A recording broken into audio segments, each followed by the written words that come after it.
26 మత స్వేచ్ఛ, 26 మత స్వేచ్ఛ. ప్రతి పౌరుడికి తన మతాన్ని ప్రచారం చేసే హక్కును హామీ ఇస్తుందట. క్రైస్తవ స్వయంగా వ్యాప్తి చేసే మిషనరీల చర్యలు చట్టానికి విరుద్ధమైనవిగా చూడలేమన్నాడు. చూడండి, నోటీస్ పాయింట్ చెప్పుకోవచ్చు అని ఒక మాత్రం మేము పాటిస్తామండి. ఎందుకంటే మీ గ్రంథాల జోలికి మేము రావండి, మీ గ్రంథాల గురించి వ్యంగ్యంగా మాట్లాడవండి, మీ దేవుని మేము విమర్శించవండి. ఎందుకు విమర్శించాలండి? తప్పు కదండి.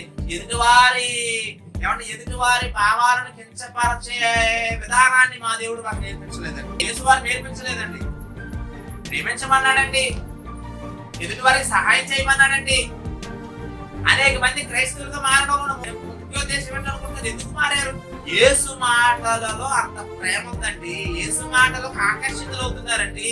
ఏమండి, ఆలోచించిన ఒకసారి. యేసు మాటలకు పవర్ ఉందండి. యేసు మాటలకు ఏమంటే వాళ్ళ హృదయాలకు కలుగుతున్న ఆదరణను బట్టి